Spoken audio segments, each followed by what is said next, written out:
Hello, welcome you all to the PW nursing वाला। कैसे हो आप लोग? I hope you all are doing very well. स्वागत है आप सभी का आरोग्यम बैच में। आज टॉपिक डिफरेंट है। हम क्या पढ़ने वाले हैं, हमारा सब्जेक्ट आज क्या रहेगा? Medical surgical nursing. और मेडिकल सर्जिकल नर्सिंग में मैं आपको बता दूं कि हम क्या कौन सा सब्जेक्ट इसमें पढ़ने वाले हैं, क्योंकि मेडिकल सर्जिकल नर्सिंग एक बहुत ही वास्ट सब्जेक्ट है जिसमें हम सब्जेक्ट वाइज सब्जेक्ट पढ़ते जाएंगे। और इसका पढ़ने का वे क्या रहेगा, कैसे हम स्टार्ट करेंगे, वो सारी चीजें मैं आपको बताऊंगी। क्या हमारा टारगेट रहेगा, कैसे हम इसको कवर करने वाले हैं, वो सब मैं आपको बताने वाली हूं। ठीक है, आज का जो चैप्टर जो हम पढ़ने वाले हैं इसमें सिस्टम, वो कौन सा सिस्टम है? Musculoskeletal system.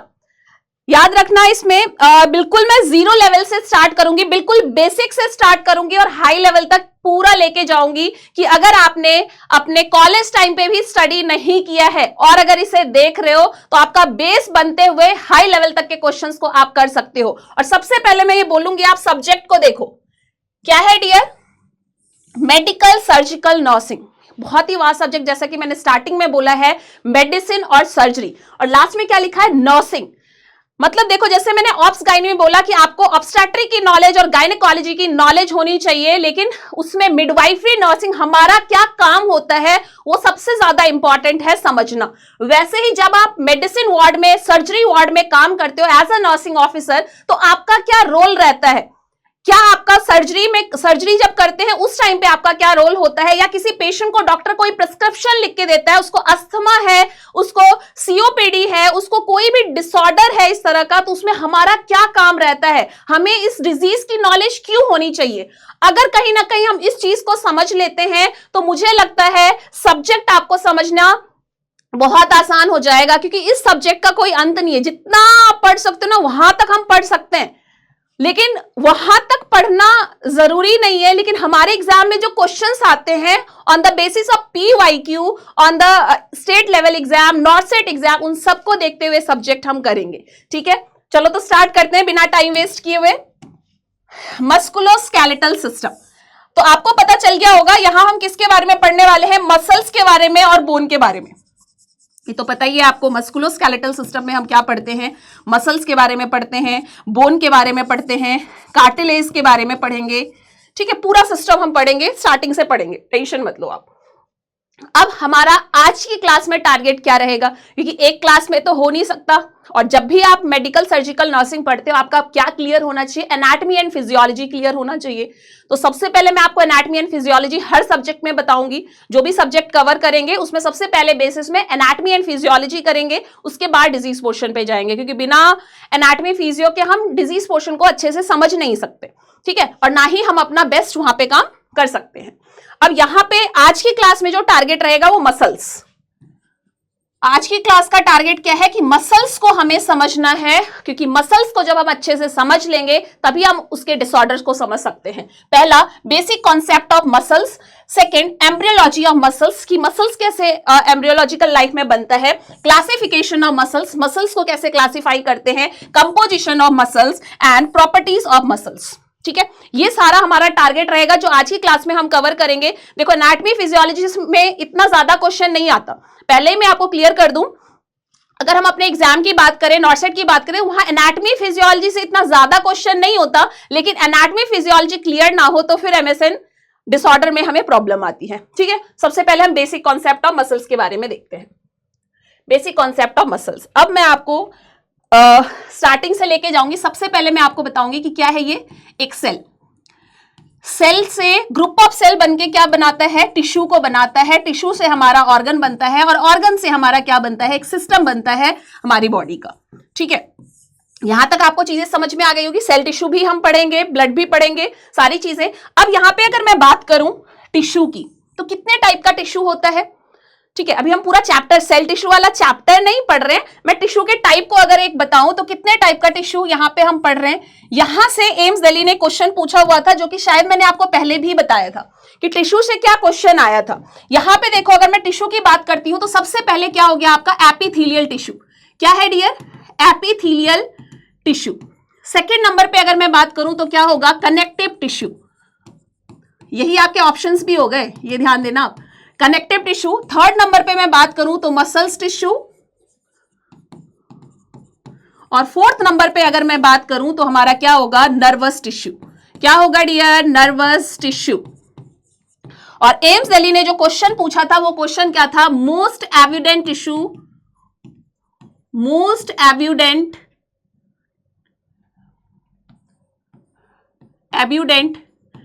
Tissue of our body, tissue of our body. हमारी बॉडी का मोस्ट एविडेंट टिश्यू क्या, सबसे ज्यादा हमारी बॉडी में पाए जाने वाला टिश्यू कौन सा है, तो उसका आंसर क्या जाता है dear, connective tissue.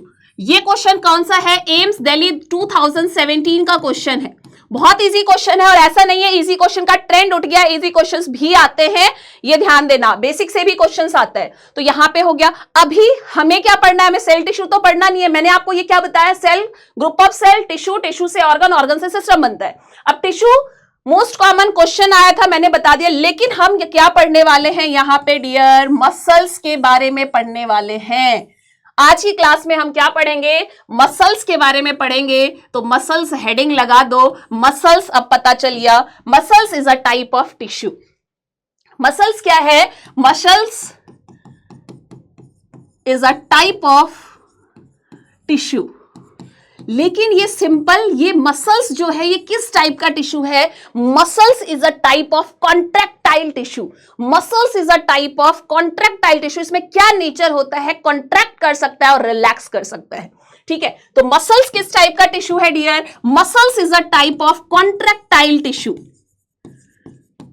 Contractile tissue. And muscles use energy in the form of ATP to produce, क्या करता है, आपके पोस्चर को मेंटेन करता है, आपके बैलेंस को मेंटेन करता है, हीट प्रोड्यूस करता है, मूवमेंट करता है, प्रोड्यूस मूवमेंट। ये सब किसका काम है, मसल्स की वजह से ही तो पॉसिबल है। तो मैंने यहां पे क्या बताया, मसल्स क्या है, muscles is a type of contractile tissue. अब आप टिश्यू नहीं क्या बोलोगे इसे, muscles is a type of contractile tissue. ठीक है, और मसल्स क्या करता है, पहला पॉइंट आपको समझ में आ गया, मसल्स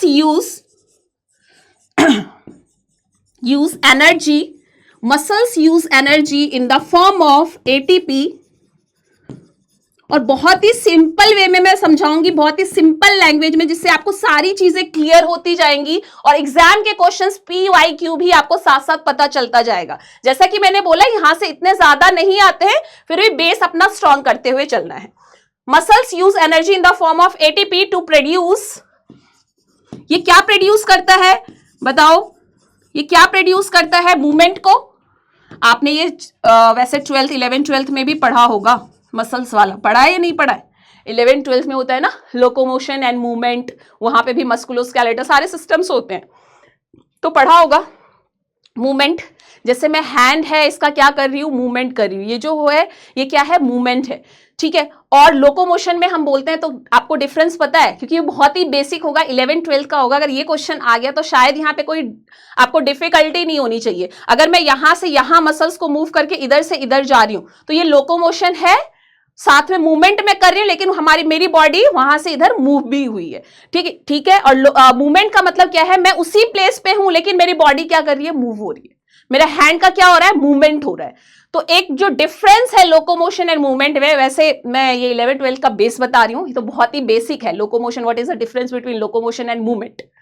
ठीक है, तो वो आपको समझ में आ गया होगा। अगर हम मूव होके यहां से यहां पे आएंगे, मूवमेंट के साथ में मूव करके मैं यहां पे आई हूं, लेकिन अगर मेरी पोजीशन चेंज हो रही है तो वो लोकोमोशन है। लेकिन मैं जिस पोजीशन में थी उसी पोजीशन में हूं, अपनी बॉडी के पार्ट्स का क्या करी, सिर्फ मूवमेंट करी उसी प्लेस पे, तो वो क्या हो गया, मूवमेंट हो गया। तो मूवमेंट और लोकोमोशन समझ में आ गया होगा। ठीक है, तो यहां पे मैंने क्या बोला, muscles use energy in the form of ATP, के energy in the form of ATP to produce movement, movement को प्रोड्यूस करता है।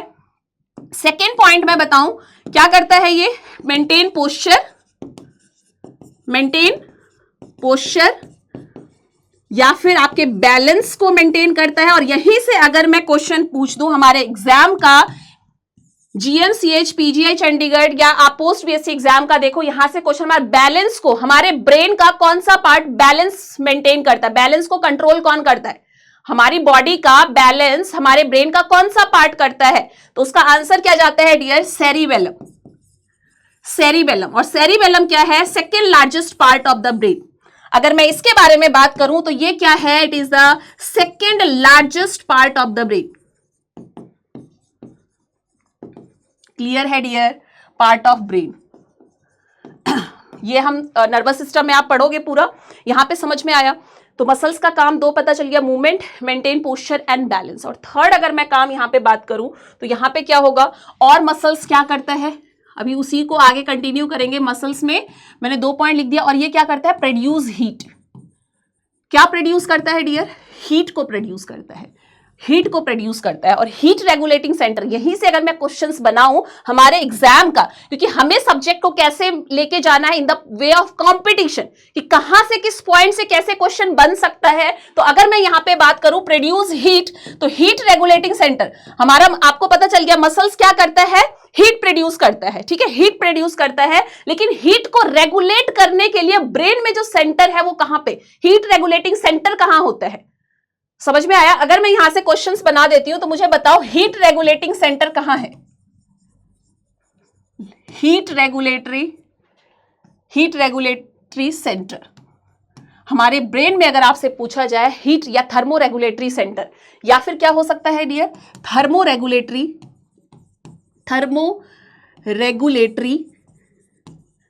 Centre in our body. जल्दी से बताओ इसका आंसर क्या जाएगा?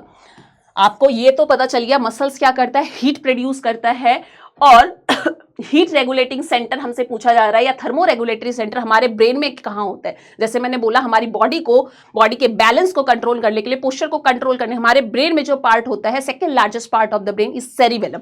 वैसे ही यहां पे हमारे हीट को रेगुलेट करने के लिए जो पार्ट होता है, अभी तक तो आपने कमेंट बॉक्स में कमेंट डाल दिया होगा। यस, कौन सा होता है डियर? हाइपोथैलेमस। हाइपोथैलेमस। और हाइपोथैलेमस को देखते ही मुझे एग्जाम का क्वेश्चन एकदम मेरे माइंड में क्लिक कर रहा है कि एम्स भुवनेश्वर ने एक क्वेश्चन पूछा था, masters of the masters gland कौन सा है। देख लो, ये एम्स भुवनेश्वर का क्वेश्चन था डियर, कि आपको हर एक पॉइंट से जहां से भी क्वेश्चन आए, जैसे ही वो पॉइंट आता ना तो एकदम क्लिक करता है कि यार ये क्वेश्चन आया हुआ था। तो एक तो मैंने क्या बोला क्वेश्चन, कि हमसे थर्मो रेगुलेटरी सेंटर या हीट रेगुलेटरी सेंटर पूछा जाएगा, आंसर जाएगा हाइपोथैलेमस। और इसी क्वेश्चन को दूसरे तरीके से पूछा हुआ था, masters of the masters gland, masters of the master gland. तो आपको पता है कि मास्टर ग्लैंड तो किसे बोलते हैं, हम पिट्यूटरी ग्लैंड को बोलते हैं।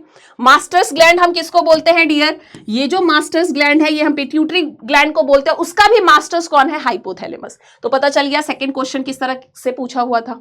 चलो, तो अभी फिलहाल मसल पे कॉन्सेंट्रेट करते हैं, मसल्स पे आते हैं। मसल्स का बेसिक कॉन्सेप्ट मैंने आपको क्या बताया, कि मसल्स जो है क्या है, muscles is a type of contractile tissue, and contractile tissue ये क्या करता है, energy in the form of ATP use करता है, और क्या प्रोड्यूस करता है, हीट को प्रोड्यूस करता है, हमारी बॉडी के मूवमेंट को करवाता है, और हमारे पोस्चर को, हमारे बैलेंस को मेंटेन करता है। समझ में आया? चलो, तो हम नेक्स्ट देखेंगे एम्ब्रियोलॉजी ऑफ मसल्स।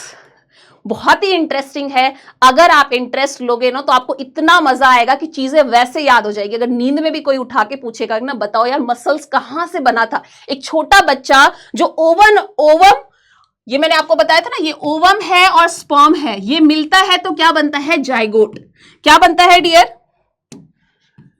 जाइगोट बनता है, ठीक है। और इसको कैसे ये ग्रो करता है, ये सब मैं अपनी क्लास में, ओबीजी वाली क्लास में आप पढ़ चुके हो। मैं बता चुकी हूं आपको कि दोनों मिलेंगे, जाइगोट बनेगा, जाइगोट ग्रो करेगा, मोरुला बनेगा, ब्लास्टोसिस्ट बनेगा, फिर उससे ब्लास्टोसिस्ट 2 पार्ट में डिवाइड होगा। वो क्या होगा, trophoectoderm and embryoblast, inner cell mass बनेगा, और इनर सेल मास एम्ब्रियोब्लास्ट से ही बच्चे का पूरा हर एक ऑर्गन बनता है। बताया था ना कि वहां क्या होता है, ये जो एम्ब्रियोब्लास्ट होता है, एम्ब्रियोब्लास्ट, अगर ये क्लास नहीं देखी है तो आप देख लेना, पूरा मैंने डिटेल बताया हुआ है कि कहां से क्या हुआ।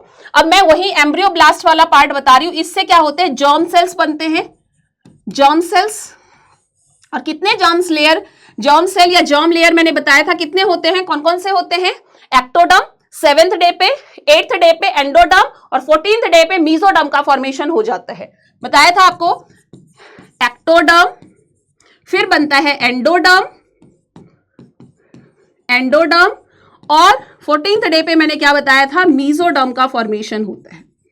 और हमारे एग्जाम का आने वाला क्वेश्चन बहुत ही ध्यान से समझना, हमसे क्या पूछा जाता है, बताओ मसल्स का फॉर्मेशन इसमें से कौन से जर्म लेयर से होता है, कनेक्टिव टिश्यू का फॉर्मेशन इसमें से कौन से जर्म लेयर से होता है। डायरेक्ट आपका आंसर जाएगा मीजोडर्म। समझ में आया क्या? अरे सिर में दर्द तो नहीं हो रहा है, ध्यान से सुनो मैंने क्या बोला है। मैंने बोला है कि आपसे क्वेश्चन पूछा जाएगा कि बताओ, जैसा कि ईएसआईसी में क्वेश्चंस आया था, लेकिन वहां मसल्स नहीं पूछा था, वहां पे पूछा था गोनाड का फॉर्मेशन कहां से होता है, हार्ट एंड नोटोकॉर्ड का फॉर्मेशन कहां से होता है। ईएसआईसी 2016 का क्वेश्चन था, समझ में आ रहा है। वैसे ही जैसे ईएसआईसी डीएसएसबी का एग्जाम होता है, यहां पे ऐसे ही सिंपल वन लाइनर क्वेश्चंस पूछे जाते हैं, ठीक है। और वहां पे अगर मान लो क्वेश्चन आपसे पूछ लिया कि बताओ मसल्स का डेवलपमेंट एम्ब्रियोलॉजी में, मतलब अगर आपसे पूछे कहां से, कौन से जर्म लेयर से होगा, तो आपका आंसर जाएगा मीजोडर्म। मसल्स का फॉर्मेशन डायरेक्ट कुछ मेंशन नहीं किया है, मसल्स पूछा है सिर्फ, तो आप आंसर करोगे मीजोडर्म। या फिर आपसे पूछा है कि बताओ कनेक्टिव टिश्यू का फॉर्मेशन कहां से होता है, देखो 2 क्वेश्चन तो यहीं से हो गए, मसल्स और कनेक्टिव टिश्यू अगर पूछा जाए तो सीधा आंसर क्या जाएगा डियर,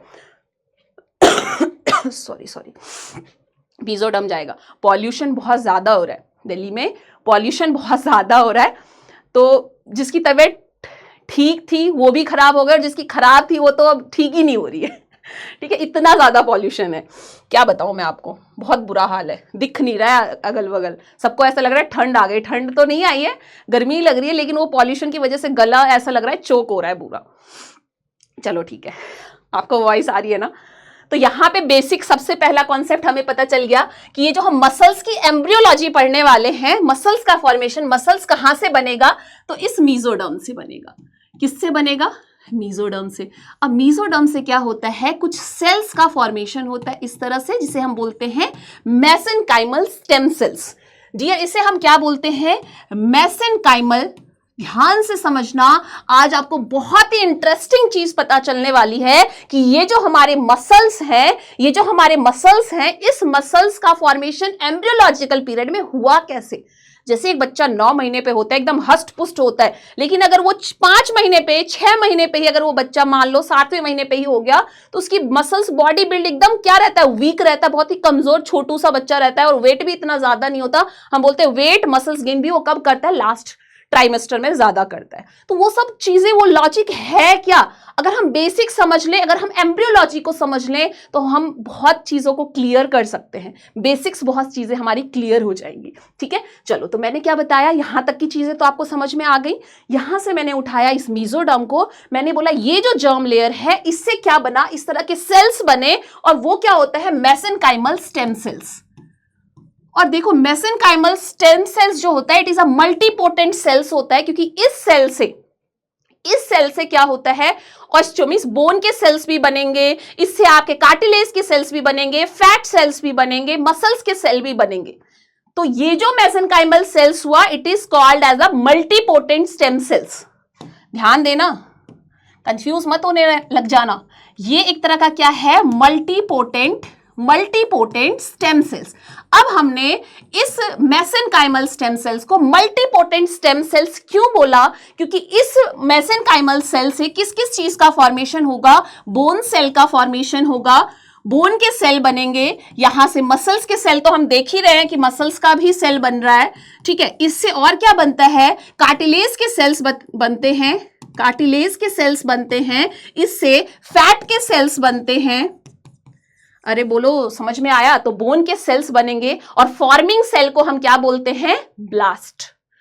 हम फॉर्मिंग सेल को क्या बोलते हैं, ब्लास्ट। तो हम इसे क्या बोलेंगे, ऑस्टियोब्लास्ट सेल का फॉर्मेशन होगा। Muscles, myo word related to muscles, ठीक है, बेसिक है बहुत, अगर आपने नहीं समझा है तो समझ लेना, ये तो पहले ही था क्या, कि मायो वर्ड, ये जो मसल्स पढ़ रहे हो ना, इसके लिए कौन सा वर्ड हम यूज करेंगे, मायो। जहां पे भी वो दिख जाए ना, समझ जाना मसल्स के बारे में बात हो रही है, और मसल्स की स्टडी को हम क्या बोलते हैं, study of muscles is called as myology.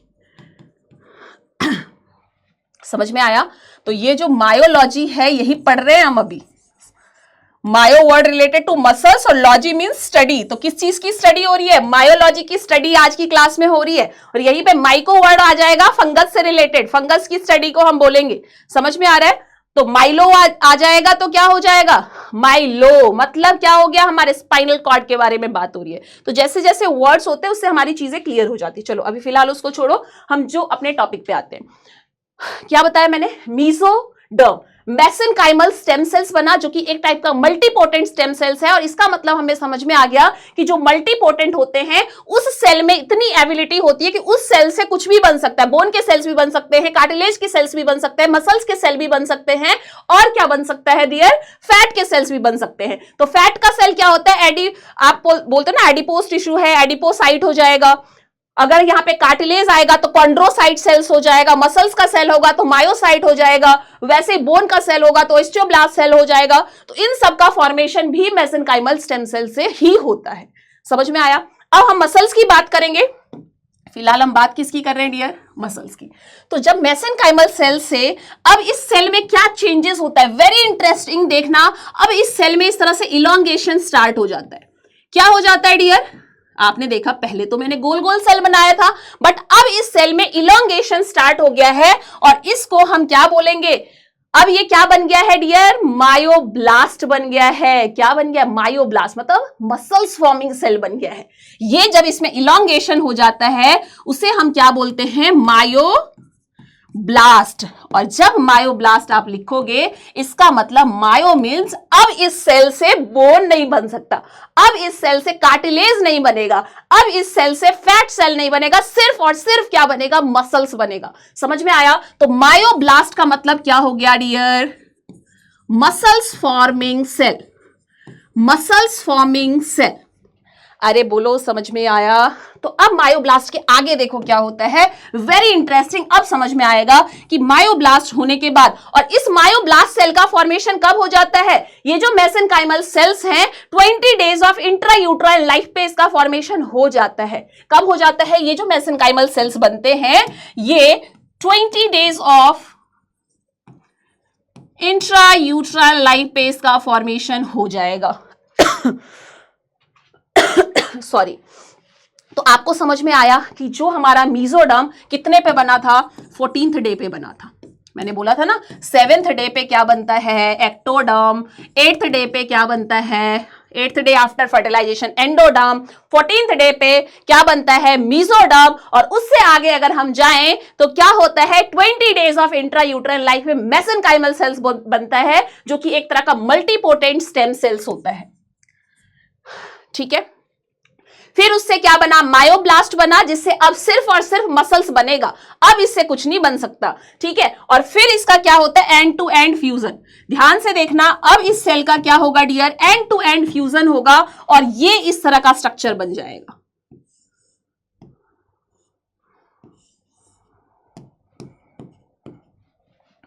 दिख रहा है? थोड़ा सा टेढ़ा हो गया क्योंकि मुझे इधर दिखाना है। चलो मैं सीधा करके दिखा देती हूँ आपको। आप बोलोगे क्या टेढ़ा सा बना रहे हो? ठीक है, तो अब आपने देखा कि इस सेल में क्या हुआ, जब मायोब्लास्ट बने, एक मसल्स फॉर्मिंग सेल बना, उसे बनने के बाद इसका क्या हो गया, एंड टू एंड फ्यूजन हो गया। और एंड टू एंड फ्यूजन होता है जब ये मायोब्लास्ट मेसेनकाइमल सेल्स बन जाता है। मायोब्लास्ट बनने के बाद 5 डेज, 5 दिन में क्या हो गया इसका, 5 डेज में एंड टू एंड फ्यूजन हो गया। एंड टू एंड फ्यूजन होने के बाद ये इस तरह का एक इलोंगेटेड स्ट्रक्चर बन जाता है। देखा आपने कि ये जो मायोब्लास्ट था इस तरह का एक इलोंगेटेड स्ट्रक्चर बनता है। उससे आगे क्या होता है, नेक्स्ट स्लाइड में देखते हैं। अब इससे आगे क्या होगा, इससे आगे की चीज देखो, अब ये एक इस तरह का ट्यूब लाइक स्ट्रक्चर बना देगा। क्या बनाएगा डियर, इस तरह का एक ट्यूब लाइक स्ट्रक्चर बना देगा, और इस ट्यूब को हम बोलते हैं मायोट्यूब। क्या बना डियर, मायोट्यूब। बहुत ही बेसिक है, अगर आपने समझ लिया तो आप मसल्स के बारे में आज जान जाओगे, उसकी एम्ब्रियोलॉजी आपको एकदम क्लियर हो जाएगी। ठीक है, ये किस तरह का एक एंड टू एंड फ्यूजन होने के बाद, पहले मायोब्लास्ट, फिर उसका एंड टू एंड फ्यूजन हुआ, एक इलोंगेटेड सेल बना था, और फिर वो मिलके एक ट्यूब बना देते हैं। उस ट्यूब को हम बोलते हैं मायोट्यूब। और एग्जाम में अगर बेसिक क्वेश्चन आया तो आपसे पूछा जाएगा कि बताओ मायोट्यूब का फॉर्मेशन इंट्रायूट्राइन लाइफ में कितने वीक पे हो जाता है, और फिर आपका आंसर जाएगा डियर कि इस मायोट्यूब का फॉर्मेशन इंट्रायूट्राइन लाइफ में 9th वीक ऑफ जेस्टेशन पे हो जाता है। 9th वीक ऑफ जेस्टेशन, इस पे क्या फॉर्म हो जाएगा डियर, इस मायोट्यूब का फॉर्मेशन हो जाएगा, और मायोट्यूब बनने के बाद अभी मसल्स बना नहीं है, आगे फिर प्रोसेस होता है, और इसके आगे क्या बनता है, एक इस तरह का ट्यूब लाइक स्ट्रक्चर बनेगा, इसे हम बोलते हैं मसल्स का सबसे smallest unit of the muscles, एक मसल्स का तनु बन जाएगा, एक मसल्स का फाइबर बन जाएगा, जिसे हम बोलेंगे क्या, एक सिंगल सेल बन जाएगा, सिंगल मसल्स फाइबर बन जाएगा, जिसे हम बोलेंगे मायोफाइब्रिल्स। अब क्या हुआ, यहां पे मायोफाइब्रिल्स बना, और इसके अंदर क्या होता है, प्रोटीन का सिंथेसिस स्टार्ट हो जाता है,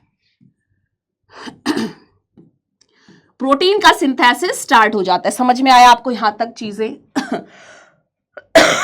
सॉरी ये सब पॉल्यूशन का असर है जो दिख रहा है मेरे अंदर, जो अभी दिख रहा है, पहले तो कोल्ड था बट अब जो दिख रहा है वो पॉल्यूशन की वजह से हो रहा है। ठीक है, अब मैंने क्या बोला, ये क्या है, अब क्या बना डियर, मायोफाइब्रिल्स। क्या बना, मायोफाइब्रिल्स। और क्वेश्चन पूछा जाता है अब इसके अंदर क्या हुआ है, ये जो myofibrils smallest unit, smallest fibre है, इसके अंदर ये जो आपको ग्रीन कलर का मैंने दिखाया है, ये जो ग्रीन कलर से बना हुआ है, ये क्या है, प्रोटीन सिंथेसिस स्टार्टेड। क्या हुआ है इसमें, प्रोटीन सिंथेसिस स्टार्टेड, प्रोटीन का सिंथेसिस स्टार्ट हो गया है। ठीक है, तो आपसे क्वेश्चन पूछा जाता है कि बताओ मायोट्यूब बनने के बाद मायोफाइब्रिल्स बनने में या मायोफाइब्रिल्स में प्रोटीन सिंथेसिस कब स्टार्ट हो जाता है। Protein synthesis started in muscles intrauterine life में कितने मंथ पे हो जाता है। क्या आप इसका आंसर मुझे बता सकते हो? चलो मैं कमेंट बॉक्स के भरोसे नहीं रखूंगी, क्योंकि क्या होता है क्वेश्चंस पूछती हूं बट शायद हो सकता है नेक्स्ट क्लास में मैं आंसर्स नहीं बता पाती, तो आपके माइंड में कहीं ना कहीं क्वेश्चंस रह जाता है। तो इसका आंसर अभी यहीं बता देते हैं, ठीक है, कि इस मायोफाइब्रिल्स में प्रोटीन का सिंथेसिस कब स्टार्ट हुआ, ये हमारा क्वेश्चन था, और इसका आंसर होता है 5th month of intrauterine life. 5th month of intrauterine life. Intrauterine life ही पूछ रही हूं, समझ में आ रहा है ना, क्योंकि आपको पता चल रहा है ना हम क्या पढ़ रहे हैं, एम्ब्रियोलॉजी ऑफ मसल्स पढ़ रहे हैं। इंट्रायूट्राइन लाइफ में जो मसल्स बन रहा है, कैसे बन रहा है, कब मायोफाइब्रिल्स मायोट्यूब बनता है, कब उसमें प्रोटीन का सिंथेसिस स्टार्ट होता है, वो सब मैं बता रही हूं आपको। ठीक है, और ये बनने के बाद मायोट्यूब से मायोफाइब्रिल, उसके बाद एक मैच्योर मसल्स का फॉर्मेशन हो जाएगा, और मैच्योर मसल्स का डायग्राम तो इससे भी ज्यादा इंटरेस्टिंग होगा, और उसे देख के तो फिर आप बोलोगे अरे वाह क्या मसल्स बनाया है मैंने, वाह। इतना अच्छा नहीं है, आप देख लो।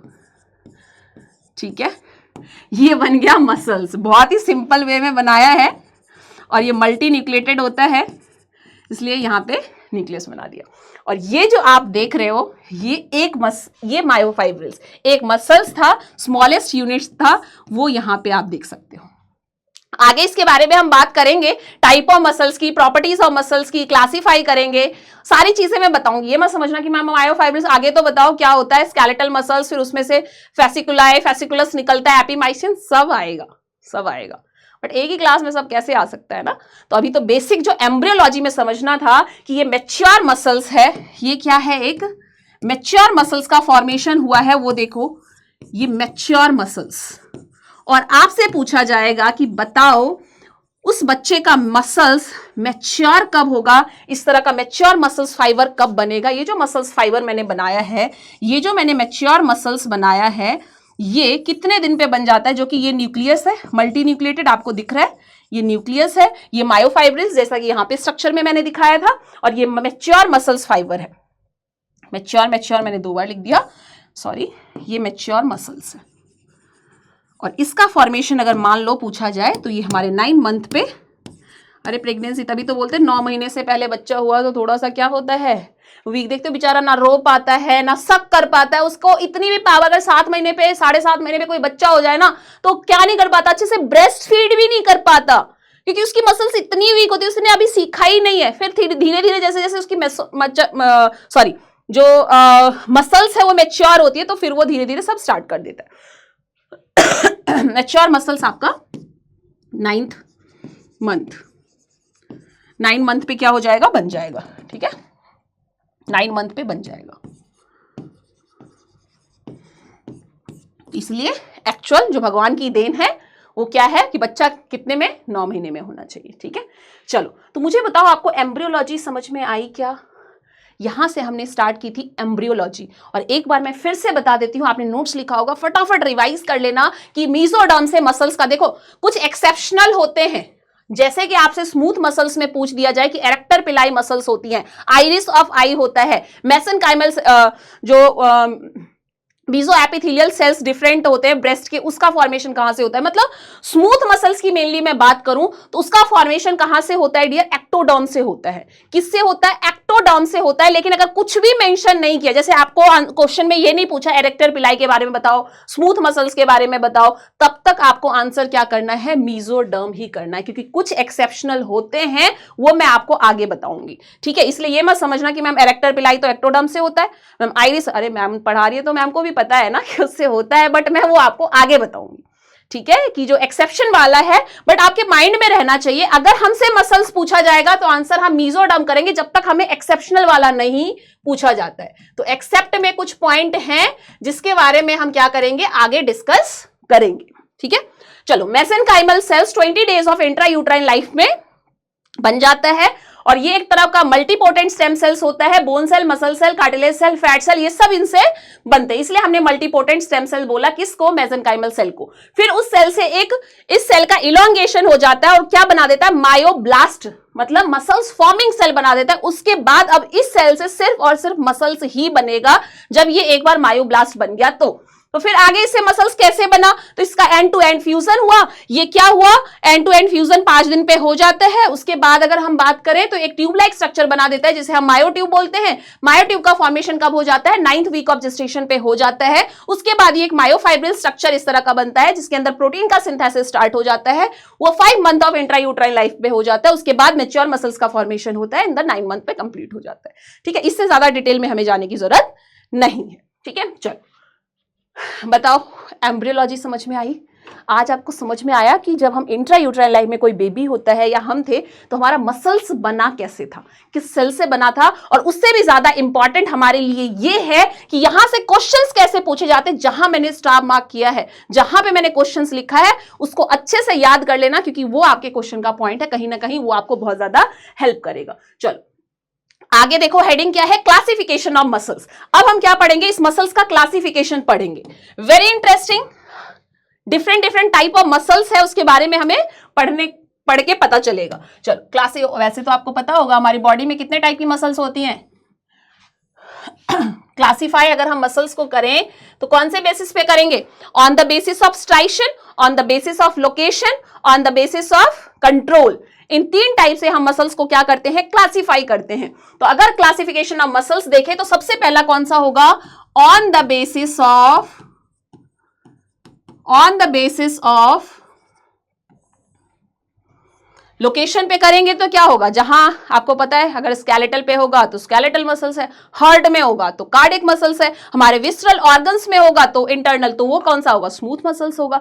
लेकिन on the basis of striation जब किया जाता है, ऑन द बेसिस ऑफ, पहले लिख लेते हैं फिर मैं आपको समझा दूंगी। Striation on the basis of, लिखने में ना थोड़ा ज्यादा टाइम लगता है, on the basis of control, on the basis of control, और थर्ड है on the basis of location. किसके बेसिस पे, लोकेशन के बेसिस पे। अरे आपके घर का लोकेशन क्या है, उससे हमें पता चल जाता है। गूगल, जैसे आपको कोई एड्रेस नहीं पता, आप लोकेशन डालोगे आपको तुरंत एड्रेस पता चल जाएगा, बट आजकल गूगल भी बहुत गलत रास्ता बताता है, ये बात सही है। मैंने डाला कुछ पेट्रोल पंप का था, वहां डाला, वहां पे कोई पेट्रोल पंप था ही नहीं, और वो लोकेशन में दिखा रहा है कि आपका लोकेशन यहीं खत्म हो रहा है। अरे यार क्या चल रहा है ये, गूगल भी गलत रास्ता बता देता है यार, अब किस पे भरोसा करें। चलो ठीक है, आगे बढ़ते हैं। ऑन द बेसिस, इसलिए गूगल से ज्यादा होता है कि अगर कोई एक्सपीरियंस बंदा है ना, हमारे कुछ सीनियर्स हैं, उनसे अगर हम कंसल्ट करते हैं तो वो सही बताते हैं, क्योंकि वो भुगत भोगी होते हैं, उन्हें पता होता है। ठीक है, चलो क्लासिफिकेशन ऑफ मसल्स में बात नहीं करते हैं। स्ट्राइशन के बेसिस पे अगर हम डिवाइड करें तो ये 2 टाइप से हम मसल्स को डिवाइड करते हैं। On the basis of striation muscles divided in 2 types, जिसे हम बोलते हैं striated muscles and non striated muscles. यहां से क्वेश्चन पूछा जा सकता है। अब देखो ये स्ट्रेटेड मसल्स कौन सी होती हैं, क्या बोला मैंने, ये स्ट्रेटेड मसल्स होगा, और दूसरा कौन सा होगा, non striated muscles, non striated muscles, striated muscles and non striated muscles. समझ में आ गया? जिसमें स्ट्राइशंस प्रेजेंट होगा, जिसमें मल्टीपल मायोफाइब्रिल्स प्रेजेंट होंगे, उससे हम बोलते हैं स्ट्रेटेड मसल्स। और नॉन स्ट्रेटेड मसल्स क्या होता है, एक सिंगल मसल्स फाइबर होगा, is a non striated muscle, जिसमें मल्टीपल मसल्स फाइबर्स नहीं होंगे। समझ में आ गया? तो जो सिंगल मसल्स की लाइनिंग है, जैसे सिंगल मसल्स मैंने बोला, वो क्या है, नॉन स्ट्रेटेड। क्रॉस स्ट्राइशन उसमें एब्सेंट होता है, क्रॉस स्ट्राइशन उसमें एब्सेंट होता है, is called as non striated muscles. और जिस मसल्स में क्या होगा, मल्टीपल स्ट्राइशन होगा, मल्टीपल स्ट्राइशंस प्रेजेंट होंगे, मल्टीपल मायोफाइब्रिल्स होंगे, ग्रुप ऑफ मसल्स फाइबर होगा, उस मसल्स को हम क्या बोलते हैं, स्ट्रेटेड मसल्स। और आपसे एग्जांपल पूछा जाएगा, कार्डियक मसल्स, 3 टाइप की मसल्स हम पढ़ते हैं, cardiac muscles, skeletal muscles and smooth muscles. तो बताओ इसको, इन दोनों में से, इन तीनों को किस कैटेगरी में आप डिवाइड करना चाहोगे, किस कैटेगरी में इसे रखना चाहोगे? चलो ठीक है, देखते हैं। सॉरी, तो स्ट्रेटेड मसल्स के बारे में थोड़ा सा इसको ऊपर कर देती हूं। ओहो सॉरी, ये होगा नहीं, चलो ठीक है, छोड़ो। यहां देखो, स्ट्रेटेड मसल्स, ये जो मसल्स हैं, इसमें मैंने क्या बोला, क्रॉस स्ट्राइशंस प्रेजेंट होगा, और नॉन स्ट्रेटेड मसल्स में क्रॉस स्ट्राइशन एब्सेंट होगा। मतलब ये एक इस तरह की सिंगल मसल्स की सेल्स होंगी, ठीक है, सिंगल मसल्स की सेल होगी जिसमें क्रॉस स्ट्राइशन नहीं है। और यहां पे अगर मैं मसल्स की बात करूं, तो अगर इस तरह का मैं मसल्स फाइबर बना रही हूं जिसमें मल्टीपल क्रॉस स्ट्राइशन, इस तरह के मल्टीपल मायोफाइब्रिल्स प्रेजेंट हैं, ग्रुप ऑफ मसल्स फाइबर है, क्रॉस स्ट्राइशन इसमें आपको दिख रहा है, मल्टीपल फाइब्रिल्स, मायोफाइब्रिल्स दिख रहे हैं, मसल्स फाइबर्स दिख रहा है, तो इसे हम क्या बोलेंगे डियर, स्ट्रेटेड मसल्स बोलेंगे। तो मुझे लगता है इतना एग्जाम्पल आपको काफी होगा, क्योंकि एम्ब्रियोलॉजी में सारा डायग्राम्स के साथ मैंने आपको बता दिया है कि मायोफाइब्रिल्स क्या होता है। क्योंकि मैं सीधा मायोफाइब्रिल्स बोलती तो आपको समझ में नहीं आता, बट डायग्राम के साथ पढ़ा है तो अब सारी चीजें आपको क्लियर है। तो अब देखो, जो स्मूथ मसल्स है, only and only smooth muscles is a non striated muscle, जिसमें क्रॉस स्ट्राइशंस एब्सेंट होता है, मल्टीपल फाइबर्स उसमें एब्सेंट होते हैं, जिसका एग्जांपल किया जाएगा dear, smooth muscles, smooth muscles. और यहां पे अगर मैं स्ट्रेटेड मसल्स की बात करूं, तो जो हमारा स्केलेटल मसल्स होता है, जो हमारा कार्डियक मसल्स होता है, वो कैसा मसल्स होता है डियर, ये हमारा स्ट्रेटेड मसल्स होता है, जिसमें क्रॉस स्ट्राइशंस जो है वो प्रेजेंट होते हैं, और उसमें मल्टीपल फाइबर्स होते हैं, ठीक है, मायोफाइब्रिल्स प्रेजेंट होगा यहां पे। तो यहां पे एग्जाम्पल आप लिख लोगे, एग्जाम्पल लिख लोगे, क्या लिखोगे यहां पे, cardiac, cardiac muscles, cardiac muscles, मैंने इसके ऊपर ही लिख दिया, स्पेस नहीं है यहां पे, कार्डियक मसल्स। और यहां पे क्या हो जाएगा आपका, स्केलेटल मसल्स, स्केलेटल मसल्स। समझ में आया? बोलो, क्लियर है? चलो, तो striated muscles and non striated muscles with example बता दिया, एक्सप्लेनेशन दिया। फिर से मैंने बोला है कि जो हमारी नॉर्मल क्लास होगी तो मैं पूरा डेफिनेशन प्रॉपर लिखवाऊंगी, बट इन शॉर्ट क्लास हमारे पास टाइम बहुत ज्यादा लिमिटेड होता है, तो चीजों को समझो, समझने में कोई कमी नहीं होनी चाहिए। डेफिनेशन मैंने 4 बार बोला, अगर आप फास्ट लिख सकते हो तो अपनी नोटबुक में बनाते जाना। Handwritten notes is the best notes, तो बनाना है, समझ के बनाओगे, हमेशा मेमोरी में याद रहेगा। चलो, तो आगे बढ़ते हैं। अब हम बात करेंगे on the basis of control. On the basis of control अगर हम डिवाइड करें तो मसल्स को 2 टाइप से डिवाइड करते हैं। कौन सा? Voluntary muscles and involuntary muscles. क्या बोलते हैं डियर? वॉलेंट्री, देख लेते हैं, voluntary muscles and involuntary muscles. अरे मेरी राइटिंग समझ में नहीं आ रही है क्या आपको? लिखते हो आप लोग कमेंट बॉक्स में, मैम कर्सिव राइटिंग में मत लिखा करो। अरे भाई, बचपन से सिखाया जाता है कर्सिव, फिर आप आके आगे बोलते हो कर्सिव में मत लिखो। क्या करें, क्या करें ये बताओ। कोशिश कर रही हूं अब कर्सिव छुड़ाने की, वर्ड से छूट नहीं पा रहा है, बचपन से है ना। अब देख लो यार, राइटिंग से एडजस्ट तो करना पड़ेगा थोड़ा बहुत। इतने सालों, 8 साल से तो लिख ही रही हूँ, 7 साल से है, मतलब टीचिंग में, बोर्ड पे। तो अब ये राइटिंग चलती आ रही है, चेंज करने का कितना भी ट्राई करते ना वैसे ही रहता है। चलो कोई बात नहीं, बट कोशिश करेंगे। जो आपकी डिमांड रहती है उसको तो हमारी टॉप मोस्ट प्रायोरिटी में होता है वो करना। समझ में आ गया? चलो आ जाओ आप। वॉलेंट्री मसल्स, बातें नहीं करते हैं, वॉलेंट्री मसल्स पे आते हैं। Voluntary muscles and involuntary muscles. ये जो वॉलेंट्री मसल्स है, अब इसको समझना, जो मसल्स हमारी विल, हमसे कंट्रोल होता है, those muscles who are under our will, हमारी विल में है, हम उसे कंट्रोल कर सकते हैं, उस मसल्स को हम क्या बोलेंगे? Voluntary muscles. And those muscles who are not under our will, जिसे हम चाह के भी कंट्रोल नहीं कर सकते, उस मसल्स को हम बोलते हैं इनवॉलेंट्री मसल्स। क्या आप अपनी दिल की धड़कन को चाह के भी रोक सकते हो? नहीं रोक सकते। अगर ऐसा होता तो हमारे वार्ड में अभी पेशेंट एडमिट है जिसका हार्ट रेट एकदम से 170 पहुंच गया, हम बोलते हैं अरे भाई कंट्रोल हो जा, अरे 170 से नीचे आ जा, 70 पे आ जा, 70 पे आ जा। लेकिन ऐसा नहीं होता है। वो हमारे चाहने से, वो पेशेंट चाहता कि अरे दिल बहुत धड़क रहा है, ये कम हो जाए, बट वो नहीं होता है क्योंकि वो हमारी कंट्रोल में है ही नहीं, वो हमारी विल में है ही नहीं।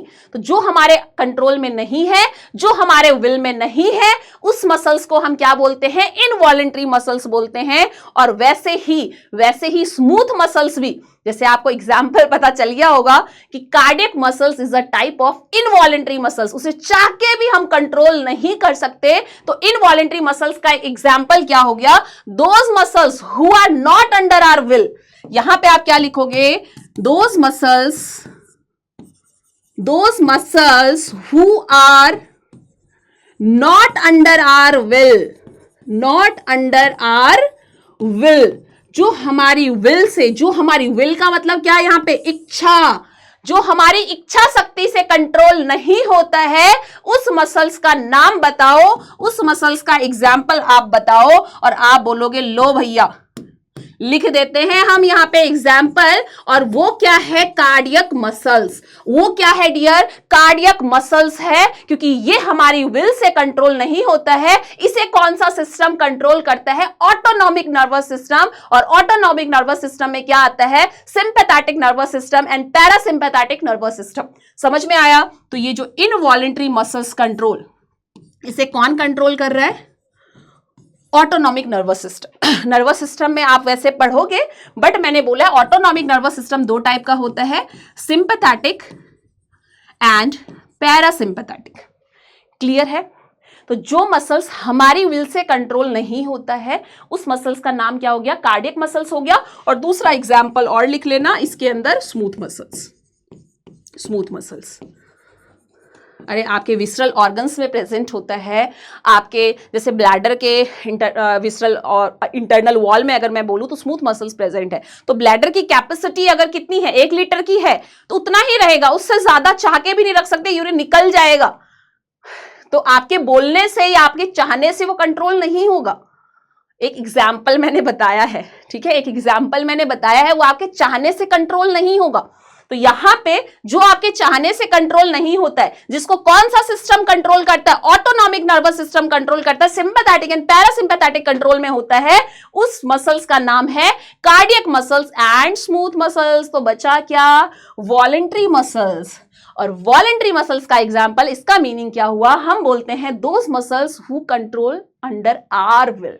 यहां पे लिखा था those muscles who are not under our will, but voluntary muscles कैसा होता है?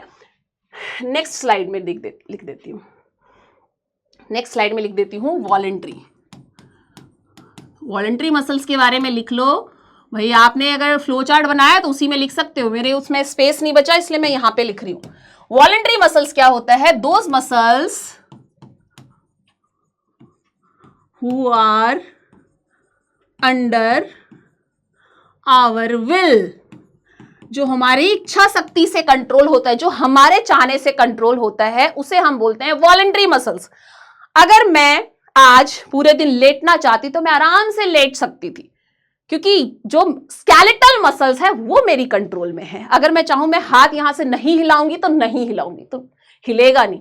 लेकिन मैं अगर चाहूंगी कि मेरा हाथ यहां से उठ के यहां आ जाए तो आ जाएगा। अगर मैं चाहूंगी मैं लिखना चाहती हूं लिखो तो लिखा जाएगा। मतलब जो मेरी विल से, जो मेरी इच्छा शक्ति से कंट्रोल होगा वो क्या है? वॉलेंट्री है। जो वॉलेंट्री है, जो मेरी इच्छा शक्ति से कंट्रोल हो रहा है वो वॉलेंट्री कंट्रोल हो गया। और वॉलेंट्री कंट्रोल का एग्जाम्पल क्या जाएगा डियर? Skeletal muscles. समझ में आ गया? स्केलेटल मसल्स क्या है? वॉलेंट्री मसल्स है। तो हमने on the basis of control दो टाइप में डिवाइड किया था, voluntary control, voluntary muscles means जो वॉलेंट्री कंट्रोल में होता है, जो हमारी इच्छा शक्ति से कंट्रोल होता है, और एक इनवॉलेंट्री मसल्स, इनवॉलेंट्री कंट्रोल बताया था जो हमारी इच्छा शक्ति से कंट्रोल नहीं होता है। विद एग्जांपल मैंने आपको बता दिया, समझ में आया। अब क्या बचा है देखो, on the basis of location वाला रह गया है। तो अब हम नेक्स्ट हेडिंग यहां पे लिखेंगे on the basis of location. क्या लिखेंगे dear? On the basis of location, on the basis of location. और पढ़ने में तो टाइम देना पड़ेगा। जो चाहते हैं कि एक ही दिन में सब हो जाए, एक दिन में सब नहीं होता है। बेस स्ट्रॉन्ग करने के लिए टाइम चाहिए होता है, ठीक है। On the basis of location हम इसको 3 पार्ट में डिवाइड करते हैं। जो बोन से जुड़ा होगा उसे स्केलेटल मसल्स बोलेंगे, जो कार्डियक में, हार्ट में प्रेजेंट होगा उसे हम कार्डियक मसल्स बोलेंगे, और जो हमारे इंटरनल ऑर्गन्स में प्रेजेंट होगा उसे हम क्या बोलेंगे? जो विसरा में प्रेजेंट होगा, विसरल लेयर में प्रेजेंट होगा, उसे हम स्मूथ मसल्स बोलेंगे। तो देखते हैं जो हमारे अटैच विद बोन, जो हमारे बोन में प्रेजेंट होता है, उसे हम, जो बोन से हमारा मसल्स अटैच होता है, those muscles who attach to the bone is called as skeletal muscles. Skeletal muscles लिख सकते हो ऐसे। दोस मसल्स, जैसे मैं यहां पे हार्ट बनाऊं, मैं हार्ट बनाऊं इस तरह से, और हार्ट की लेयर बनाऊं जो सबसे थिकेस्ट लेयर बना देती हूं मैं अभी यहां। थिकेस्ट लेयर मैंने बोला, जो थिकेस्ट लेयर होती हैं वो कौन सी होती हैं? मायोकार्डियम, आपको पता है। Myocardium of the heart is the thickest middle most layer of the heart. Myocardium हम क्या बोलते हैं उसे डियर? मायो वर्ड आ गया, कार्डियक वर्ड आ गया, मायोकार्डियम समझ में आया। तो जहां पे मायो वर्ड आ गया मतलब मसल्स के बारे में बात हो रही है। तो muscular part of the heart, myocardium, जो यहां पे प्रेजेंट होगा वो कौन सा है? कार्डियक मसल्स, ठीक है। मायोकार्डियम जो ये है muscular part of the heart, इसे हम क्या बोलते हैं? जो हार्ट में प्रेजेंट होगा। सीधा मैं लिख दूंगी, those muscles who are present in our heart, उसके मसल्स वाले पार्ट में मायोकार्डियम में प्रेजेंट होगा, उस मसल्स को हम क्या बोलते हैं? Cardiac muscles. क्या बोलते हैं डियर? Cardiac muscles. तो कार्डियक मसल्स कहां प्रेजेंट होता है? हमारे हार्ट में। हार्ट में भी कहां पे? मायोकार्डियम। समझ में आ गया। स्केलेटल मसल्स हमारे बोन पे प्रेजेंट होता है, बोन से जो अटैच होता है वो हमारा क्या होता है? स्केलेटल मसल्स होता है। और थर्ड वन की हम बात करेंगे, वो क्या है? Smooth muscles. और स्मूथ मसल्स कहां पे प्रेजेंट होता है? हमारे विसरल ऑर्गन्स, ठीक है, हमारे इंटरनल ऑर्गन्स की लाइनिंग में। हमारे इंटरनल ऑर्गन्स की लाइनिंग में जो प्रेजेंट होता है, जो विसरल लेयर में, वहां पे जो प्रेजेंट होता है इंटरनल ऑर्गन्स जो होते हैं, जैसे कि मैं ब्लैडर का एग्जांपल लेती हूँ, उसका जो इंटरनल ऑर्गन, वहां पे जो लाइनिंग में मसल्स प्रेजेंट होगा वो क्या होगा? स्मूथ मसल्स होगा। तो समझ में आ गया। स्केलेटल मसल्स, कार्डियक मसल्स, दोनों का एग्जांपल मैंने दे दिया। यहाँ पे बोन का, स्केलेटल का एग्जांपल दे दिया, यहाँ पे हार्ट का एग्जांपल दे दिया। स्मूथ मसल्स का थोड़ा सा एग्जांपल दे देती हूं मैं। स्मूथ मसल्स के एग्जांपल की बात करूं, एग्जांपल ऑफ स्मूथ मसल्स, आप बोलोगे मैम स्मूथ मसल्स के बारे में तो बताया ही नहीं। लो भाई, सबसे स्मॉलेस्ट स्मूथ मसल्स क्या है? एरेक्टर पिलाई। एरेक्टर पिलाई मसल्स स्किन में प्रेजेंट होता है। एरेक्टर पिलाई ऑफ द स्किन, ठीक है। एरेक्टर पिलाई मसल्स ये हमारी सबसे स्मॉलेस्ट स्मूथ मसल्स होती है। तो एक एग्जाम का क्वेश्चन तो यही सॉल्व हो गया आपका। सबसे स्मॉलेस्ट स्मूथ मसल्स कौन सी है? बताओ। आंसर तो सामने ही लिखा है, एरेक्टर पिलाई ऑफ द स्किन। एरेक्टर पिलाई मसल्स जो होती हैं वो हमारी सबसे स्मॉलेस्ट स्मूथ मसल्स होती है। कहां प्रेजेंट होती है? हमारे स्किन जो होता है उसमें डर्मिस वाला पार्ट जो होता है। अगर मैं बात करूं कि ये एरेक्टर पिलाई भाई कहां प्रेजेंट होगा, तो आप बोलोगे भाई स्किन में प्रेजेंट होगा। स्किन में कहां प्रेजेंट होगा? तो आप बोलोगे जो डर्मिस वाला लेयर होता है उसमें प्रेजेंट होगा, ठीक है। अब ये डर्मिस है, यहां पे ये एरेक्टर पिलाई प्रेजेंट होता है, और यही डर्मिस वाले पार्ट से क्या निकलता है? Hair follicles. ये क्या बनाया? एडजस्ट कर लो, बोलोगे ये कैसा हेयर फॉलिकल्स है? ऐसा ही होता है, ठीक है। ये क्या है? Hair follicles. क्या है डियर? Hair follicles. और ये जो मसल्स बनाया है यहां पे, ये मसल्स है, ये है एरेक्टर पिलाई, ठीक है। ये क्या है? एरेक्टर पिलाई, ठीक है, जो कहां पे प्रेजेंट है, स्किन के डर्मिस में जो प्रेजेंट है वो एरेक्टर पिलाई प्रेजेंट होता है, वहां से क्या निकलता है, हेयर फॉलिकल्स निकलते हैं। और हेयर फॉलिकल्स जो मैंने बनाया है, तो ऐसे करके मत देखो, ये क्या है, हेयर फॉलिकल्स का ये शाफ्ट वाला पार्ट है, और ये जो यहां बनाया है ये रूट होता है इसका। अरे कहीं से ओरिजिनेट तो होगा ना, तो इस वाले पार्ट से ओरिजिनेट होता है। तो जब यहाँ पे सिंपैथेटिक हमारा सिस्टम कंट्रोल करता है इसमें मसल्स में, इस मसल्स में कॉन्ट्रैक्शन होता है, तो हमारी जो हेयर होते हैं वो क्या होते हैं, स्ट्रेट हो जाते हैं। आप देखते हो ना, जैसे कोई चीज से आपको डर लगता है, एकदम भागते हो तो क्या होता है, एकदम कोई सी शॉकिंग देखते हो तो एकदम से डर लगने की वजह से क्या होता है, मसल्स कॉन्ट्रैक्ट होती हैं, जिसकी वजह से क्या होता है, गूज़बम्प हो जाते हैं, मतलब डर की वजह से जो हेयर्स है वो स्ट्रेट हो जाते हैं। समझ में आ रहा है? तो ये जो गूज़बम्प अपीयरेंस है, वैसे नर्वस सिस्टम में ये सारी चीजें होने वाली हैं, गूज़बम्प वगैरह यहां मसल्स में नहीं करवाते। यहां मसल्स, आपको ये याद रखना है, ये मसल्स कॉन्ट्रैक्ट होगा। कौन सा, एरेक्टर पिलाई। एरेक्टर पिलाई क्या है, सबसे स्मॉलेस्ट स्मूथ मसल्स है। समझ में आ रहा है? तो ये चीज हो गई, एक मसल्स का एग्जाम्पल पता चल गया। जो सबसे हमारी स्मॉलेस्ट स्मूथ मसल्स होती हैं वो क्या है, एरेक्टर पिलाई। वैसे आइरिस ऑफ द आई, यहां पे भी हमारी स्मूथ मसल्स प्रेजेंट होती है। दूसरा एग्जाम्पल आप लिख सकते हो, आइरिस ऑफ द आई, यहां पे भी हमारी क्या प्रेजेंट होती है, स्मूथ मसल्स प्रेजेंट होती हैं। ठीक है, चलो। मायो एपिथेलियल्स ऑफ द ब्रेस्ट जो है वहां पे भी हमारी स्मूथ मसल्स प्रेजेंट, मतलब सब विसरल, इसलिए मैंने एक ही जगह आपको लिख दिया था। ठीक है, मायो एपिथेलियम ऑफ द ब्रेस्ट। चलो आगे बढ़ते हैं। ये देखो, ये इस तरह से डायग्राम विजिबल है ना आपको। ये देखो, ये जो स्केलेटल है, ये बोन दिख रहा है आपको। डायग्राम भी देख लेते हैं, नहीं तो फिर आप क्या हो जाते हैं, बोर हो जाते हैं, और ये चल क्या रहा है, सिर में दर्द हो रहा है। तो यहाँ इंटरनल ऑर्गन सारी चीजें बना के दी हैं, जो मैंने समझाया वही चीज है। ये हमारा बोन दिख रहा है, और बोन से, ये बोन है, और बोन से जो मसल्स अटैच होती हैं उसे ही हम क्या बोलते हैं, स्केलेटल मसल्स बोलते हैं। तो यहां जो एग्जाम्पल है वो किसका है डियर, स्केलेटल मसल्स का है। क्या है, स्केलेटल मसल्स का है। स्केलेटल मसल्स कैसी मसल्स होती हैं, ये हमारी स्ट्रेटेड मसल्स होती हैं, ये हमारे कंट्रोल में होती है, इसलिए हम इसे वॉलंटरी मसल्स भी बोलते हैं। Single very long cylindrical multinucleated cell with very obvious striation, लिखा है ना, यहाँ पे क्या होता है, स्ट्राइशंस प्रेजेंट होता है, इसलिए हम इसे स्ट्रेटेड मसल्स बोलते हैं। स्केलेटल मसल्स को डियर हम क्या बोलते हैं, स्ट्रेटेड मसल्स बोलते हैं। अभी मैंने लिखा ही था, ये क्या होती है, स्ट्रेटेड मसल्स होती है, कि यहाँ पे क्रॉस स्ट्राइशंस प्रेजेंट होता है। ठीक है, दिख रहा है आपको, यहाँ पे देखो मल्टीपल, यहाँ पे मल्टी न्यूक्लिएटेड होता है, मायोफाइब्रिल्स प्रेजेंट होते हैं, बंडल्स ऑफ सेल होता है। वैसे ही अगर मैं हर्ट की बात करूं, हर्ट का डायग्राम तो मैंने इससे सुंदर आपको बना के समझा दिया है। Branching chain of the cells, uni और बाई न्यूक्लिएटेड स्ट्राइशन यहाँ पे भी प्रेजेंट होता है। ये भी कैसी सेल्स होती है, स्ट्रेटेड मसल्स होती हैं। ठीक है, लेकिन ये वॉलंटरी नहीं होती। स्ट्रेटेड मसल्स तो होती हैं, बट ये वॉलंटरी नहीं होती। कैसी होती हैं, इनवॉलंटरी। इनवॉलंटरी, क्योंकि ये हमारी विल में नहीं है, ये हमारे कंट्रोल में नहीं है, इसलिए हम इनवॉलंटरी। और यहां पे एक स्पेशल फीचर्स होता है, यहां पे क्या होता है, इंटरकैलेटेड डिस्क प्रेजेंस होता है। ठीक है, ये जो आपको दिख रहा है ना, ये बीच बीच में, ये इंटरकैलेटेड डिस्क बोलते हैं। देखो, ये इस मसल्स में भी यहाँ पे दिखाया है। ठीक है, सिंगल मल्टी न्यूक्लिएटेड भी होगा, लेकिन यहाँ पे जो एक स्ट्राइशन यहाँ पे प्रेजेंट होता है, यहाँ जो एक मेम्ब्रेनस स्किन फोल्ड होता है, उसे हम क्या बोलते हैं, intercalated disc. Intercalated disc, clear है, इंटरकैलेटेड डिस्क बोलते हैं। तो ये किसके बारे में था, कार्डियक मसल्स के बारे में था। अब स्मूथ मसल्स, जैसे मैंने बोला इंटरनल ऑर्गन्स होंगे, उसकी लाइनिंग में जो मसल्स प्रेजेंट होगा उसे हम बोलते हैं स्मूथ मसल्स। तो यहाँ पे ये भी सिंगल होगा, फ्यूजिफॉर्म होगा, यूनिन्यूक्लिएटेड होगा, नो स्ट्राइशन होगा। मैंने बोला था ना, यहाँ पे स्ट्राइशन नहीं होता। देखो क्या लिखा है, नो स्ट्राइशन, मतलब ये नॉन स्ट्रेटेड होती है। कैसी होती है ये, non striated, sorry, non striated muscles होती हैं। और क्या ये आपके कंट्रोल में होती हैं, नहीं होती। क्या आपके कंट्रोल में होती है, नहीं होती हैं। समझ में आ रहा है, आपके कंट्रोल में ये है ही नहीं।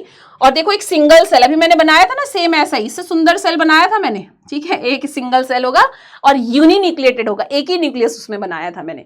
ठीक है, और ये हमारी कंट्रोल में नहीं है, इसलिए हम इसको क्या बोलते हैं, इनवॉलंटरी। क्या बोलते हैं, इनवॉलंटरी मसल्स बोलते हैं, इनवॉलंटरी मसल्स, इनवॉलंटरी कंट्रोल में। क्लियर हुआ, सिंगल्स होती हैं, इसलिए हमने नॉन स्टेटेड मसल्स बोला, इनवॉलंटरी होगा। तो ये डायग्राम भी आपको अच्छे से समझ में आ गया होगा। अब आते हैं कंपोजिशन ऑफ मसल्स पे। ठीक है, कंपोजिशन ऑफ मसल्स पे sorry, composition of muscles, muscles जो देखो सब चीज में आप पढ़ते हो कंपोजिशन में क्या आता है, सॉलिड एंड लिक्विड, तो यहां पे भी क्या आएगा, सॉलिड एंड लिक्विड। लिक्विड कितना होता है यहां पे 75% और यहां पे सॉलिड कितना होता है 25%। कितना होगा डियर 25% होगा। और सॉलिड को जैसे कि हम क्लासिफाई हमेशा से करते हैं, किसमें करेंगे, organic and inorganic, organic and inorganic. Clear है, ऑर्गेनिक एंड इनऑर्गेनिक में हमने किया। अब ये जो ऑर्गेनिक होता है इसमें भी हम दो टाइप में इसको डिवाइड करते हैं, ठीक है। और जो इनऑर्गेनिक वाला होगा, इनऑर्गेनिक सब्सटेंस आपको पता है कौन सा होता है डियर, जैसे सोडियम है, पोटेशियम है, क्लोराइड है, मैग्नीशियम है, कैल्शियम है, फॉस्फेट है, इस तरह से। तो ये जो मैंने लिखा है ये क्या है आपका इनऑर्गेनिक सब्सटेंस है। ये कौन सा हो गया, इनऑर्गेनिक सब्सटेंस हो गया। और inorganic substance sodium, potassium, chloride, magnesium, calcium, phosphate. वैसे आपको principal ion of the bone पूछा जाएगा, प्रिंसिपल आयन कौन सा है तो कैल्शियम बोलते हैं। वैसे प्रिंसिपल आपको मसल्स का पूछा जाएगा, आप मैग्नीशियम करोगे, ठीक है। आगे रीजन पढ़ेंगे। तो यहां पे ये जो क्वेश्चंस है कैल्शियम से रिलेटेड वो याद रखना है और मैग्नीशियम से रिलेटेड जो मैंने बोला है वो याद रखना है। Principal ion of the bone, calcium phosphorus में से एक को सेलेक्ट करना पड़े, हम क्या करेंगे, कैल्शियम करेंगे। Principal minerals, principal ion of the muscles आपको सेलेक्ट करना पड़े, आप मैग्नीशियम करोगे। रीजन हम आगे वाले उसमें देखने वाले हैं, ठीक है। चलो इनऑर्गेनिक का हो गया। इनऑर्गेनिक यहां से इतना क्वेश्चन नहीं आता, लेकिन बेसिक है जो हमें समझना रहता है वो समझना है, ठीक है। ऑर्गेनिक की अगर मैं बात करूं तो ऑर्गेनिक में आप पढ़ते हो मसल्स प्रोटीन, मसल्स प्रोटीन के बारे में, ठीक है, मसल्स प्रोटीन के बारे में, और पढ़ोगे other substance, other substance. Yes बताओ अदर सब्सटेंस में क्या आएगा, मसल्स प्रोटीन में कौन सा आएगा, कौन सी प्रोटीन होती है, जल्दी से बताओ। यस मसल्स प्रोटीन हमारी कौन सी होती हैं, तो देखो ऑर्गेनिक सब्सटेंस दो टाइप का है, मसल्स प्रोटीन तीन टाइप की होती हैं, contractile muscles protein, regulatory muscles protein and structural muscles protein, जिसके बारे में हम डिटेल पढ़ेंगे। एक्टिन, मायोसिन, फाइबर्स होते हैं, उसके अंदर आप जेडलाइन, एमलाइन, सार्कोमियर, वो सारी चीजें हम पढ़ेंगे, ठीक है। लेकिन एक क्लास में अभी नहीं हो सकता। मुझे बताओ जो बेसिक वाला पार्ट है जो मैंने नॉर्मल बताया एम्ब्रियोलॉजी, वो समझ में आ गया। अब मसल्स प्रोटीन को तो हम आगे डिवाइड करके पूरा डिटेल में पढ़ने वाले हैं। और अदर सब्सटेंसेस में भी क्या आता है, जैसे आपका ग्लाइकोजन होता है, यहाँ पे वेस्ट प्रोडक्ट भी होते हैं, लाइक यूरिया है, क्रिएटिनिन है, यूरिक एसिड है, ठीक है, अमाइनो एसिड्स हो गया, ठीक है, और इसके जैंथिन हो गया, बहुत सारी चीजें हैं जो कि अदर सब्सटेंसेस के अंदर हम लिखते हैं। तो ये सब जो carbohydrate, protein, urea, creatine, uric acid, जितने भी ये सब्सटेंसेस है, ये सब किस में आते हैं, अदर सब्सटेंस में आते हैं। समझ में आया अदर सब्सटेंस में क्या आया। तो इस तरह से आपको क्या करना है डियर, इस तरह से आपको यहाँ पे क्लासिफाई करके चीजों को लिखना है।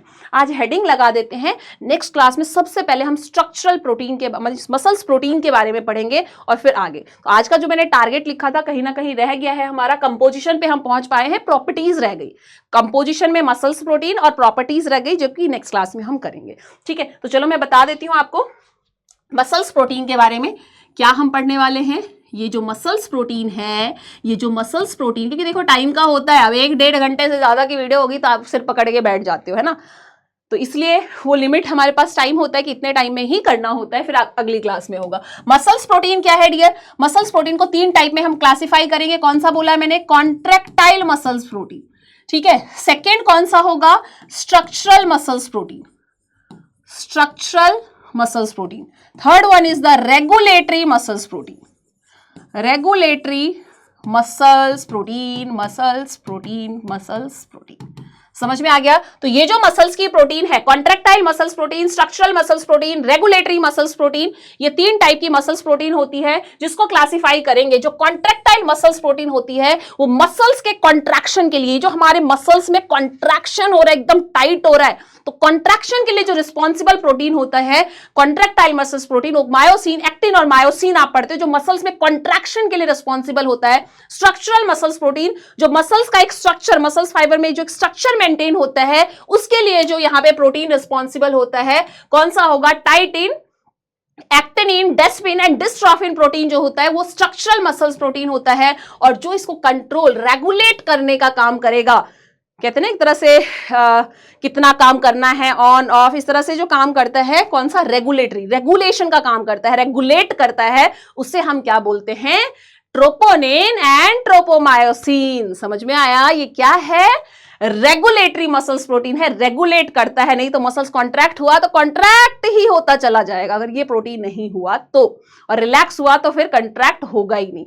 तो उसको कॉन्ट्रैक्ट कब करना है, कब रिलैक्स करना है, उसके लिए जो प्रोटीन होता है उसे हम क्या बोलते हैं, रेगुलेटरी प्रोटीन, जिसका नाम ट्रोपोनिन और ट्रोपोमायोसिन है। इसके बारे में हम नेक्स्ट क्लास में पढ़ेंगे। तो आज मैंने इस प्रोटीन का नाम आपको बता दिया, नहीं तो फिर कहीं ना कहीं आपको नींद नहीं आती और अधूरा रह जाता, अरे मैम ने तो नाम बताया ही नहीं। अब बता दिया है, अब इसके बारे में हम पढ़ेंगे कब, इन द नेक्स्ट क्लास।